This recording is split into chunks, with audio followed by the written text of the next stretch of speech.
Dua Menteri Kabinet Merah Putih, Menteri Keuangan Purbaya Yudi Sadewa dan Menteri KP Sakti Wahyu Trenggono saling sindir secara terbuka.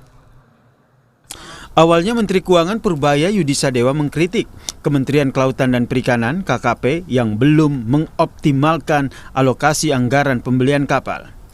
Menkyu bilang, menerima aduan dari pengusaha industri kapal dan galangan kapal dalam negeri yang sampai saat ini belum mendapatkan pesanan dari KKP.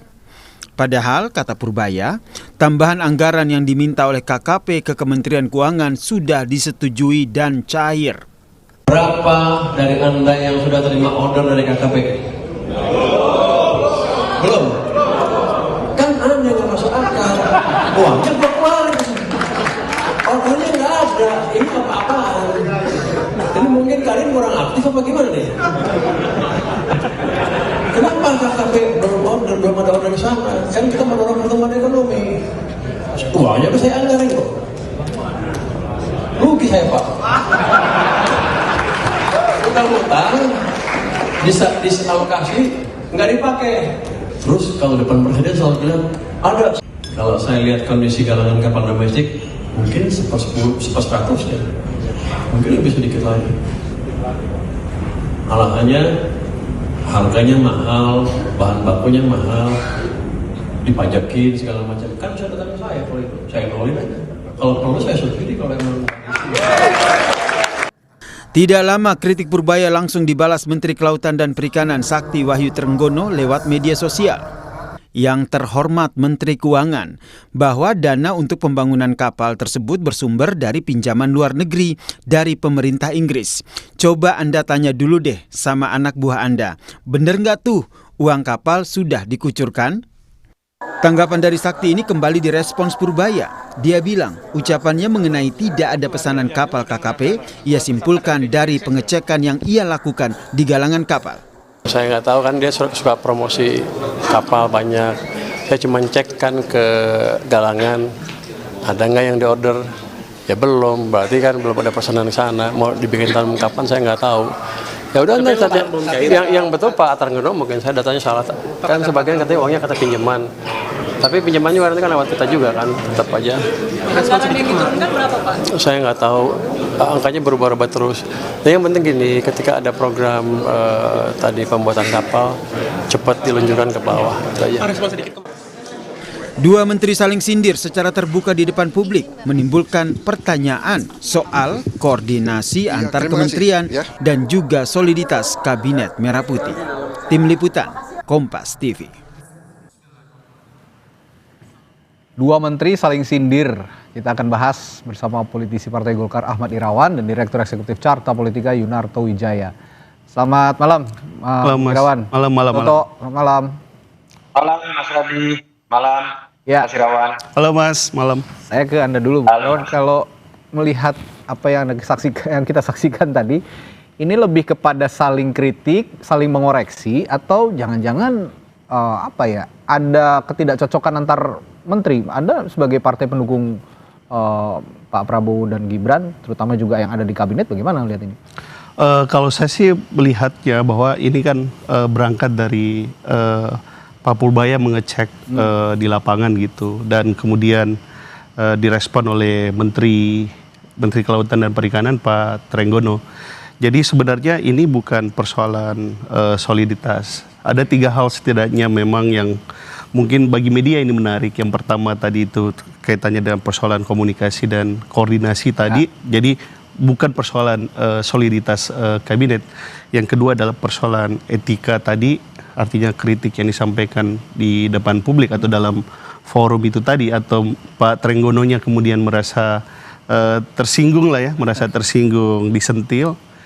Yang ketiga itu adalah kaitannya dengan kewenangan itu sendiri. Dan memang kalau ya saya sih memperhatikan ya yang dilakukan oleh Pak Purbaya memang kadangkala seringkali menyederhanakan persoalan atau kemudian menyerempet kementerian lain. Gitu. Dengan kata lain Anda lebih melihat gaya komunikasinya Pak Purbaya ini yang harusnya jangan seperti ini, begitu? Ya, saya sih menilai begitu. Dalam perspektif saya, Pak Purbaya mestinya tidak seperti itu. Harusnya kan bisa dilakukan pengecekan. Ya, apalagi selesaikan internal. Ya, gitu apalagi kemudian kalau kita kaitkan dengan sumber pendanaan dari pengadaan kapal tersebut berasal dari hibah atau pinjaman luar negeri. Ya. Setahu saya bahwa kaitannya dengan hibah atau pinjaman tersebut itu kan baru tuh. Kalau dikaitkan dengan kunjungan presiden ke Inggris dan kemudian pinjaman itu dari Inggris. Ya. Seharusnya pinjaman tersebut, dana hibah tersebut karena masuk dalam mekanisme APBN harusnya ada persetujuan terlebih dahulu dari DPR terkait dengan pinjaman dana hibah tersebut dan kemudian Kementerian Kelautan setelah disetujui Kementerian Kelautan secara teknis melakukan eksekusi terhadap program. Jadi memang proses pengecekan yang dilakukan oleh Pak Purbaya memang termasuk relatif sangat cepat. Oh, berarti relatif sangat cepat. sebenarnya ada manfaatnya pengecekan itu, cuman cara komunikasinya yang anda soroti ya soal. Iya, harusnya kan bisa diselesaikan dalam rapat kabinet rapat atau koordinasi komunikasi lintas kementerian. Ini yang akan saya tanyakan ke Mas Toto. Mas Toto, seharusnya diselesaikan di internal kabinet. Nah, kalau sudah ada di ruang publik ya, yang muncul akhirnya persepsi publik adalah ini ada friksi, ini ada ketidaksolidan antar menteri. Perlu nggak Presiden sebenarnya menengahi atau berbicara untuk menengahi masalah-masalah seperti ini? Nggak perlu, Presiden itu fungsinya bukan, itu sebenarnya tugas dari Mensescap ya kalau bicara secara organisasi. Tapi yang ingin saya sampaikan ada beberapa poin lah. Yang pertama, ini kan sebenarnya satu contoh saja loh. Asumsi bahwa manajemen organisasi yang jumlahnya lebih besar, yang isinya lebih banyak orang, itu lebih punya potensial konflik. Dan itu yang dari awal kan dikritik dengan Pak Prabowo yang menempatkan jumlah menteri terbanyak sepanjang sejarah setelah zaman Bung Karno. Potensi konflik ini akan lebih mungkin terjadi. Entah menteri ini untungnya tidak menteri partai ya. Kalau antar menteri partai, nanti isunya akan lebih ramai lagi. Oh, antar partai gontok-gontokan dan lain-lain. Itu yang pertama. Yang kedua, kalau memang khusus berbicara mengenai Pak Purbaya dengan Mas Trenggono, terutama terkait Pak Purbaya ya, sisi positifnya kita harus akui lah, gaya komunikasinya ini membuat orang tertarik karena ceplas-ceplos, koboi, tidak normatif, dan orang cenderung ingin kemudian mendengarkan. Gaya selepetannya itu membuat orang ingin tahu gitu ya, apa yang sedang dilakukan oleh para menteri. Tapi di sisi lain, seringkali, kalau saya lihat bukan gaya komunikasinya, tidak diikuti oleh substansi yang benar, sehingga lebih banyak menimbulkan polemik. Ini bukan pertama kalinya loh, akhirnya dikritik kembali oleh yang diselepet oleh Pak Purbaya akhirnya meminta maaf lewat media juga. Contoh lain misalnya perdebatan dengan beberapa kepala daerah, termasuk dengan Deddy Mulyadi, yang dianggap ada uang didapatkan di bank. Ternyata perbedaannya adalah kacamata bahwa didapatkan di bank ini bukan berarti kemudian dideposito saja, tapi juga di giro operasional, yang itu lumrah dijalankan oleh kepala daerah dalam konteks menjalankan pemerintahan. Jadi poin saya, Pak Purbaya, banyak sekali masyarakat yang senang dengan gaya komunikasi Anda yang ceplas-ceplos. Mungkin orang suka dengan gebrakan-gebrakan Anda, tapi hati-hati loh. Peran dari Menteri Keuangan itu harusnya lebih berhati-hati ketika kemudian mengeluarkan sebuah statement. Karena ini terkait dengan semua kementerian. Contoh, jangan banyak bikin janji juga. Misalnya dengan mudah mengatakan, nanti gampang 6% pertumbuhan ekonomi. Itu akan efeknya gede. Pengusaha, market, masyarakat berhitung didasarkan pada keyakinan menteri. Ketika tidak tercapai, efeknya bukan sekedar janji pacar kepada pacarnya untuk kemudian tidak terrealisasi. Ini efeknya kepada seluruh masyarakat. Yang kedua, misalnya ketika kita tahu ada offside, misalnya ketika ada kritik dari Citigroup, ekonomi Citigroup, Pak Purbaya misalnya mengatakan dia baru master, saya PhD. Itu menurut saya bukan sebuah etika yang baik dari seorang menteri keuangan. Terlepas ada sisi positif yang harus diakui muncul dari sosok Pak Purbaya dengan gebrakannya. Yang ketiga, ada hal yang substantif ini, Mas Radi. Kenapa sih perdebatan ini seringkali terjadi? Misalnya antara Menteri Keuangan dengan kepala daerah, menteri dengan menteri saat ini. Pertanyaan mendasarnya kalau kita lihat ya, termasuk dalam konteks BPJS, dana yang diendapkan.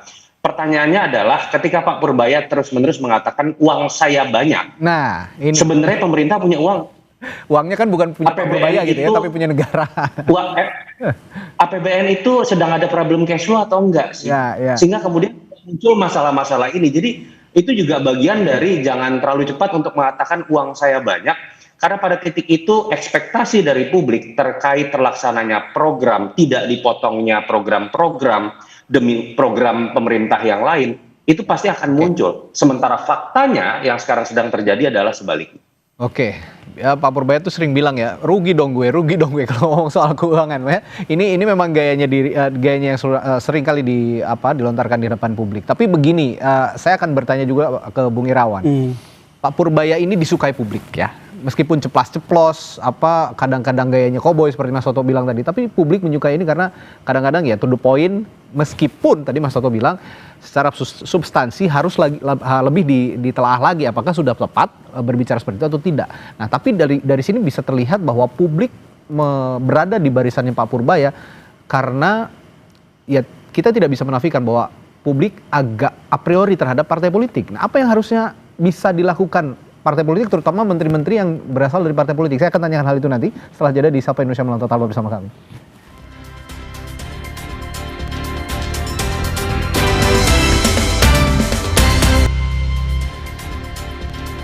Menkyu versus Menteri KKP yang saling sindir, tapi sepertinya sudah selesai ya, karena terakhir saya lihat media sosialnya Pak Trenggono ini sudah bilang that's all folks, back to work katanya. Sudah selesai ini, back to work katanya. Ini karena memang sepertinya ingin saja memberikan reaksi ketika Pak Purbaya menembak menteri-menteri yang dinilainya tidak bisa kooperatif. Tapi itu versinya Pak Purbaya. Tapi begini, tadi saya tanyakan ke Bung Irawan bahwa Purbaya ini disukai oleh publik, disukai oleh netizen lah kalau katakannya di media sosial, karena ya itu tadi ceplas-ceplos dan sering menyasar menteri-menteri yang berlatar belakang partai politik. Anda kan juga kan dari partai politik dan Partai Golkar punya beberapa menteri di kabinet. Yang ingin saya tanyakan, apa yang ingin partai perbaiki ketika publik lebih memilih sosok Purbaya dibandingkan partai politik?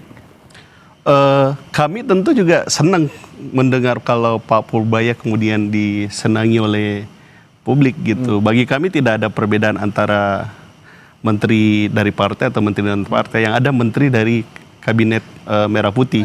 Tetapi yang perlu jadi introspeksi dan kemudian juga ini masukan buat Pak Purbaya itu adalah bahwa tidak cukup kemudian pernyataan-pernyataannya itu disenangi oleh publik, tetapi juga dia harus correctness gitu. Jadi yang disampaikan juga harus benar gitu, harus benar dan kemudian juga ikut menjaga tadi termasuk soliditas kabinet, etika pemerintahan, terus kemudian prosedur supaya secara substansi yang disampaikan ke publik itu benar gitu, supaya kemudian publik dalam menerima pesan itu juga bisa memahami gitu apa yang kemudian yang sedang dikerjakan oleh pemerintah. Jadi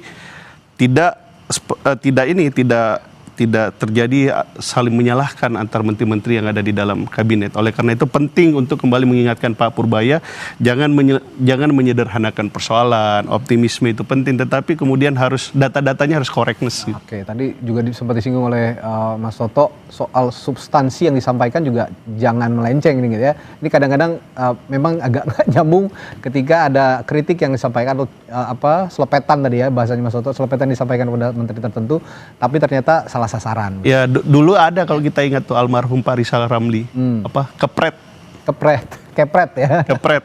Ini Raja Wali Kepret. Raja Wali Kepret. Nah, oke, sekarang kita beranjak ke gaya komunikasi. Kalau memang ini kan sudah khasnya Pak Purbaya begitu, Mas Soto, gaya komunikasinya begitu. Ya. Nah, dan publik suka itu yang sekarang sedang digarisbawahi. Jadi itu tadi, kalau meskipun publik suka harus ada substansi yang diperbaiki. Bagaimana cara memperbaikinya dan menengahi jembatan komunikasi dengan menteri-menteri lainnya, terutama yang berlatar belakang partai politik? Ketika Pak Purbaya sadar bahwa dia adalah saat ini superstar, orang ingin mendengarkan, pendukungnya banyak, netizen akan membicarakan, seharusnya itu dianggap oleh Pak Purbaya sebagai beban bahwa dia harus lebih korek untuk kemudian menyampaikan sesuatu. Jadi dalam konteks ini saya tidak mengkritik sama sekali gaya komunikasi Pak Purbaya. Itu menjadi secercah atau oase ketika orang bosen. Kalau yang namanya menteri, pejabat, elit itu ngomongnya ada bahwasannya, normatif, yang saya hormati, yang saya muliakan, dan lain-lain. Orang kemudian ingin menjadi terlibat karena jaraknya kemudian menjadi terasa lebih kecil gitu ya. Dalam konteks ini menurut saya itu hal yang baik. Tapi ketika tidak diiringi oleh correctness tadi, yang terjadi adalah kekisruhan, polemik, bukan dalam konteks orang kemudian membahas substansinya, tapi ngebelain Pak Purbaya saja. Sehingga kemudian orang akhirnya membenci siapapun yang terlibat dalam pro dan kontra dengan Pak Purbaya, karena faktanya memang beberapa kali Pak Purbaya tidak menempatkan correctness itu. Nah, ini yang juga menurut saya tadi di poin ketiga ya, sebetulnya ada hal yang mendasar sekali Mas Radi. Kenapa sih perdebatan ini terjadi? Tadi Pak Purbaya dengan kepala daerah, lalu kemudian Kisru BPJS, lalu kemudian terkait dengan sekarang misalnya dengan KKP. Pertanyaannya sebenarnya duitnya beneran banyak nggak sih? Seperti kata Pak Purbaya, kalau duitnya banyak, harusnya nggak seperti ini. Saya yakin menteri-menteri juga senang kalau duitnya banyak beneran, mereka eksekusi akan cepat. Tapi ketika kemudian duit dan cash flow-nya, saya berikan satu contoh ya. Ketika kita berbicara mengenai Pak Purbaya mengatakan duitnya banyak, rata-rata dari Pemda, atau minimal saya sudah mendengar langsung Pemda Jawa Barat misalnya mengatakan masih ada hutang 1 triliun lebih, sekitar 1,5 triliun kalau saya nggak salah, dari 2 tahun pemerintahan. Di 2025 dan 2024 dan 2025 yang memang berasal dari pemerintah pusat, dari DBH terutama ya, dana bagi hasil. Nah, itu yang menurut saya Pak Purbaya juga, kalau Anda sudah dilihat netizen jujur, Pak Purbaya juga harus berani jujur bagaimana kondisi keuangan kita sepenuhnya. Jangan setiap rapat dikatakan uangnya ada, uangnya ada, uangnya ada. Tapi pada akhirnya kita melihat seakan-akan ada perebutan antara anggaran pos pendidikan dengan MBG, antara anggaran kesehatan dengan MBG, dan lain-lain. Kalau Pak Purbaya berani jujur bahkan termasuk memberikan feedback yang baik kepada Pak Presiden, menurut saya itu baru luar biasa. Terakhir saya ke Bung Irawan. Kalau di DPR juga kan punya punya fungsi budget ya, sama-sama membicarakan ini dengan pemerintah begitu. Selama ini dengan diskusinya DPR dengan pemerintah, mengingat tadi kata Mas Soto, uangnya ada. Kalau Anda di DPR melihat sebenarnya uang anggaran ini ada nggak sih untuk kementerian? Ya pasti ada lah. Anggarannya ada. Anggarannya memang ada. Cuma kan memang ada proses realokasi. Memang besar begitu, seperti yang dibilang Pak Purbaya. Besar ukurannya, Pak? Iya, anggaran kan Pak Purbaya, uang kita banyak gitu. Uang kita banyak. Nah, ini memang ada anggarannya untuk kementerian-kementerian ini. Ya memang ada. Dan sebenarnya beberapa bulan lalu kan kami telah menetapkan APBN. Masing-masing kementerian kan telah mendapatkan alokasi anggarannya. Itu ada gitu loh. Tetapi dalam konteks yang diperdebatkan Pak Purbaya dengan Pak Trenggono itu adalah kaitannya dengan hibah atau pinjaman luar negeri itu. Dari sisi teknis sebenarnya, dari teknis penganggaran, uang itu belum ada di Kementerian Keuangan. Belum ada. Karena itu kan pinjaman hibah yang semestinya ini berbeda dengan yang semestinya secara teknis itu harus disetujui dulu oleh DPR. Jadi memang dalam konteks ini bukan saya membela Pak Trenggononya, tetapi sistem itu menjelaskannya seperti itu. Harusnya disetujui dulu DPR pinjaman hibah itu. Jadi bahan evaluasi sepertinya ya untuk Pak Purbaya jika memang menyaksikan tayangan ini. Semoga kedepannya komunikasi yang terbangun dengan berbagai menteri juga. Mas Radi, 10 detik aja. Silakan, singkat saja Mas Soto. Simpel aja, menurut saya kalau teman-teman menteri lain, termasuk menteri parpol merasa kemudian kok panggungnya sepertinya diambil oleh Pak Purbaya sehingga jadi pemilik kebenaran, ya sudah pelajari cara berkomunikasinya, jangan normatif lagi. Ceplas-ceplos juga, koboi juga, dengan lebih kadar correctness yang lebih tinggi, menurut saya akan menjadi menarik kok untuk tontonan buat saya publik dibandingkan 10 detik juga di ruang. Koboi dibalas koboi lah ya. Jadi sekali lagi saya bilang, ini tidak ada menteri parpol, menteri non-parpol, menteri kabinet merah putih yang itu koordinasi, komunikasi di dalam itu diperbaiki. Makasih banyak Bung Irawan dan Mas Soto telah berbincang malam hari ini. Sampai Indonesia Malam, kita ketemu lain waktu. Selamat malam. Makasih Mas Irawan. Halo Mas.